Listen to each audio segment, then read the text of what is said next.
I am just a jack of all trades today. On Model Nerds, I did a review of Silver and Crystal, then I did a review of Orange is the New Black Season 4, and now we're discussing Disney Pixar. I mean, how many different levels or different genres of animation and TV and media can I truly discuss in one day? And I'm really looking forward to this discussion. I've been planning it for a while, ever since I saw Finding Dory last week. So I'm looking forward to kind of getting into what Pixar has to offer for the future. So let's quickly discuss Finding Dory. Now, I did my review of Finding Dory, a full spoiler review, and I really love Finding Dory. I thought it was one of Pixar's best movies, especially coming off The Good Dinosaur, because I felt The Good Dinosaur was a failure, and I really felt that Pixar needed a win. Granted, critically, The Good Dinosaur isn't a failure, or even financially, but in my opinion, it's one of Pixar's weakest films, probably the weakest. So to discuss Finding Dory mathematically, like I said, its budget in my spoiler review was $200 million, which is $60 million less than the budget of Tangled, and also $50 million less than the budget of Avengers Age of Ultron.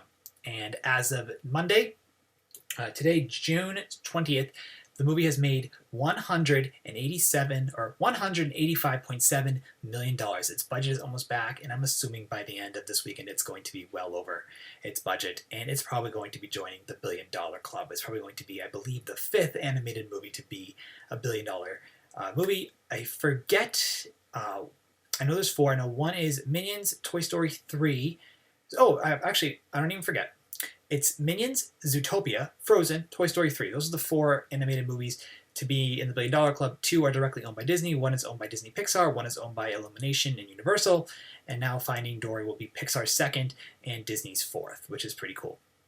So I'm really excited that Finding Dory was able to get a sequel. It's funny, or not a sequel, how I'm really excited that Finding Dory was able to do so well at the box office. It just really was a really good movie, and I really hope you guys all got to go see it, and I'll leave a link to my spoiler review in the comments or in the video description so we can discuss Finding Dory there. Ellen DeGeneres, by the way, said on live television that Finding Dory is getting a sequel. I don't know how valid that point is, but it wouldn't shock me if Pixar released a sequel, but I felt the ending to Finding Dory was so perfect that a sequel isn't necessary. So let's go into the next 4 movies that Pixar has up for its release date. Now, 3 of them are actual sequels, and one's an original film. I'll read the description of the original film, and then I'll kind of discuss what I think should happen in these sequels. Toy Story 4 and The Incredibles are ones I want to talk about more, so they'll take up more time than Coco and Cars 3. Because Cars 3, as much as I like Cars and Cars 2, yes, I'm one of the few people that actually enjoyed Cars 2. I didn't really think it needed a 3rd movie. So Cars 3 is the next movie to come out from Pixar. It'll come out June 16th, 2017. And for those of you who are watching this, by the way, my birthday is June 18th, so this will be coming out 2 days before my birthday. I don't really feel Cars 3 needed a sequel, or Cars 2 needed this sequel. I kind of see why Pixar is doing this from a marketing perspective or from a business perspective, because the Cars franchise sells. Like, it's total merchandise. But the same thing with the Toy Story franchise, and I could actually see the Toy Story franchise becoming 3 more movies, including Toy Story 4. So I don't really have too much else to say about Cars 3. It's probably going to be another raise. I'm assuming that Lightning McQueen is training someone, maybe to take his place, and maybe this would be a great way to wrap it up. In all honesty, I would think that Monsters University, or Monsters, Inc., should get a sequel. You know, that way it would have Monsters U, and then it would have Monsters, Inc., and then it would have, you know, a nice way to cap off the series with a 2nd movie. I just don't think Cars 3 is a necessary film. I'll probably see it and enjoy it, because I like the Cars franchise. I think it's actually really, really nice. So yeah, Cars 3, June 16, 2017. I don't have too much more to say about Cars, just because much as I like it, it's a franchise kind of like A Bug's Life or even WALL-E that I can actually even Ratatouille that I can watch, enjoy, but then kind of never think about again. But Finding Nemo, Incredibles, Toy Story, I've thought about before. So share your thoughts about Cars if you're a fan of the Cars franchise. So now the next film to come out is also in 2017. It's November 22nd, 2017. And it's called Coco. Now I'm just going to read the little summary. This little summary I have for Coco. It says Coco follows a 12-year-old boy named Blank. My description is blank. Why is my description blank? Sorry. So it says Coco follows a 12-year-old boy, Miguel. There we go. There it was hidden. Wow. Oh, isn't it fun when I just talk and talk and talk? All right. Coco follows a 12-year-old boy named Miguel who sets off on a chain of events relating to a century-old mystery. The official description is Coco is a celebration of a lifetime where the discovery of generations-old mystery leads to the most extraordinary and surprising family reunion. So this is Pixar's film based on Dia de los Muertos, which is, they're a bit more ethnic. It'll be probably really interesting. I actually really love the fact that they're having an original movie thrown in with the sequels because, everyone's seen the Toy Story movies, everyone's seen the Cars movies, everyone's seen The Incredibles, but then we get Coco, which will probably do better than Cars 3. No joke, because it's original, it's Pixar. I feel like everyone just has a great attachment to Pixar. So to me, it makes sense to go check this out. It also has the beautiful draw of Dia de los Muertos, which is a really interesting holiday in Latin American culture. So, Pixar is able to also, draw in other audiences, which is good. I was going to say something about ethnicity with Pixar, but I don't want to dive into that discussion. Not something I want to do. So I think Coco will be really, really fun. I'm glad that Pixar is branching out, being a bit more ethnic. I think ethnicity is a very important thing in media, which is why I'm actually really looking forward to the Black Panther movie. I think that'll be really, really good. And I think Miguel will be a really fun character. Actually, you'll see on the side over here, but I have a picture of Miguel, like some possible concept art. He's really adorable looking. And Miguel is Pixar's first non-Caucasian protagonist for a full feature-length film. So that's really good on Pixar's part to be doing that. I'm looking forward to Coco. What do you guys have to say about Coco? Please share your thoughts about in the comments below. It says Miguel's goal over here is to reunite his ancestors. So he's obviously going to have to go on some mystery, probably meet some supernatural stuff, which is really cool in the Pixar world. I'm curious if he had emotions, what his emotions would look like. I think ever since they introduced the world of Inside Out, every character should get some type of short where it shows their emotions on the inside. I think that would be hysterical. So now on to the next two parts, my favorites. Toy Story 4. Now, Toy Story 4 is being released June 15th, 2018. Now, it's only June 20th, 2016, but that just feels like it's a way long time off. When I tell you The Incredibles Day, it's going to be even worse. And it's shocking to me that at this point we'll have 3 Toy Story sequels before we even get Incredibles 2. It's wild. So Toy Story 4, I'm really curious what you guys have to say about Toy Story 4 in the comments below. I feel there's a lot that Pixar can still do with Toy Story 4. Obviously, John Lasseter has some crazy idea that will allow them to proceed with the franchise. So I'm going to just say a couple things I think Pixar should do with Toy Story 4. And the biggest thing I have to say is let people know the toys are real.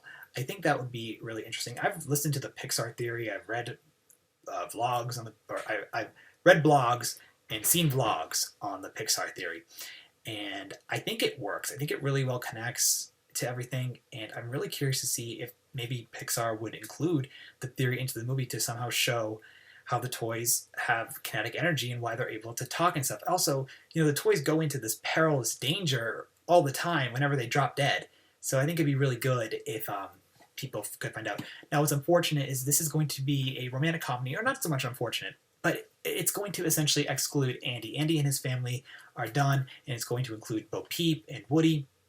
And I think having Tim Allen back in the film will be awesome. Obviously, Tim Allen was always in the other films, and oh my gosh, I am blanking on Woody's voice actor, Woody voice actor's name, which is so bad.